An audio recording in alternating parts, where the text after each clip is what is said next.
Hey guys, আমি অমিতাভ আর আপনারা দেখছেন স্পোর্টস লাভার অমিতাভ ইউটিউব চ্যানেল। তো গাইস, আজকের এই ভিডিওতে নতুন নতুন কিছু ট্রান্সফার রিলেটেড আপডেট দেবো। অলরেডি তোমরা জেনে গেছো যে কাকে নিয়ে কথা বলবো।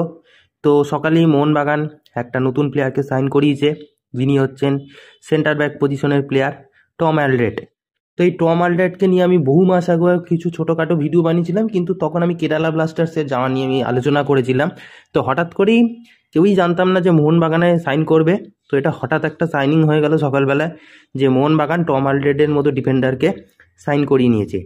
তো এই টম অ্যালড্রেটকে কীরকম খেলে, কীরকম অভিজ্ঞতা, তিনি কোন কোন ক্লাবের হয়ে খেলেছেন, সেই সব নিয়ে বিস্তারিত একটু আলোচনা করব। তো শুনে নাও। তো টম অ্যালড্রেট, যিনি একজন স্কটিশ প্লেয়ার, বাট তিনি গত সিজন থেকেই কিন্তু তিনি অস্ট্রেলিয়ার ব্রিসবেন রোডস বলে ক্লাবের হয়ে তিনি খেলছেন। এবং বিভিন্ন জায়গা থেকে শোনা যাচ্ছে তিনি স্কটিশ হলেও তিনি নাকি অস্ট্রেলিয়ার নাগরিকত্বের জন্য নাকি অ্যাপ্লাই করেছেন, এবং সেটা খুব শীঘ্রই তিনি অস্ট্রেলিয়ার সিটিজেনশিপ পেতে চলছেন। আর যদি ওনার খেলার ব্যাপারে যদি একটু আলোচনা করি, তার কেরিয়ার কিন্তু শুরু করেছেন ইংল্যান্ডের অনেক দল থেকে, ইংল্যান্ডের বিভিন্ন লিগের ক্লাব থেকেই কিন্তু তিনি তার ফুটবল কেরিয়ার শুরু করেছেন।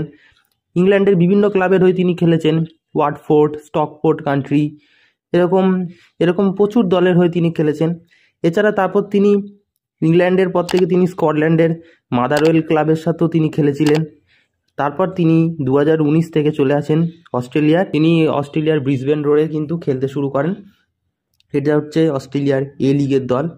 তো আর এখন তিনি মোহনবাগানে সাইন করলেন। তিনি ব্রিসবেন রোডের হয়ে 5 বছর খেলেছিলেন।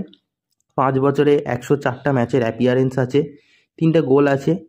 তো ডিফেন্ডার সেরকম গোল করে না, বাট কিছু কিছু ক্লাবের হয়ে তিনি গোলও করেছেন, 3টে করে। মোটামুটি গোল স্কোরিং ডিফেন্ডার, মাঝে মাঝে হেডফেড দিয়ে দিয়ে একটা গোল টোল হয়ে যায়। তো এইভাবে চালিয়ে দেবে। তো মোটামুটি ভালোই প্লেয়ার। বাট হ্যাঁ, তো তার পারফরমেন্সের দিক দিয়ে যদি কথা বলি, লাস্ট 2 বছরে কিন্তু ব্রিসবেন রোড কিন্তু খুব একটা ভালো পজিশনে ছিল না এই লিগে। তো সেই দিক দিয়ে দেখতে হবে যে তার এখন খেলার পারফরমেন্স কীরকম আছে সেটাও বুঝতে হবে। তার বয়স হচ্ছে 33 বছর বয়স, এজটা একটু বেশি, বাট অভিজ্ঞতা ভালো আছে। তো দেখা যাক তিনি ইন্ডিয়ার মতো পরিবেশে ভালো মানিয়ে নিতে পারে কিনা সমস্ত প্লেয়ারদের সাথে। যদিও মানিয়ে নিতে পারলে এরকম অভিজ্ঞ প্লেয়ার কিন্তু খুব ভালো খেলবে ইন্ডিয়ার মতো জায়গায়। তো আশা করব ইন্ডিয়ার মতো জায়গায় মোহনবাগান ক্লাবের হয়ে তিনি তার নিজের সেরা পারফরমেন্সটা দিতে পারবে। সব মিলিয়ে দেখা যাক যে এই প্লেয়ারটি কীরকম ভালো পারফরমেন্স করে। অনেকে চিন্তায় আছে, যেহেতু আগের সিজনগুলোতে তিনি ব্রিসবেন রোডসের হয়ে খুব একটা ভালো পারফরমেন্স দিতে পারেনি, বাট আশা করি সেটা ইন্ডিয়ার ক্ষেত্রে হবে না। নতুন পরিবেশ, নতুন দেশ, নতুন প্লেয়ারদের সাথে মানিয়ে নিতে পারলে কিন্তু অনেক বেটার পারফরমেন্স দিতে পারে, এবং অনেক বেটার ফুটবলটা কিন্তু তিনি খেলতে পারবেন। আর এরপর যে আপডেটটা নিয়ে আলোচনা করবো সেটা হলো ধীরাজ সিংকে নিয়ে। তো সকালে আমি ট্রান্সফার মার্কেটে দেখেছিলাম যে ধীরাজ সিং নাকি মোহনবাগানে আসতে পারে, মোহনবাগান নাকি ইন্টারেস্ট আছে, তাকে অফার করেছে ধীরাজ সিংকে। গোলকিপারের অপশানে বিশাল কাইতের ব্যাকআপ অপশান হিসেবে কিন্তু ধীরাজ সিংকে তারা নাকি অফার করেছে। তো দেখা যাক তারপর কি হয়, দেখা যাক কি হয়, আসলে আসতেও পারে। এইরকম আরও ছোটোখাটো আপডেট পাওয়ার জন্য অবশ্যই চ্যানেলটাকে সাবস্ক্রাইব করে বেল আইকন অল করে রাখো। তো দেখা হচ্ছে পরের ভিডিও।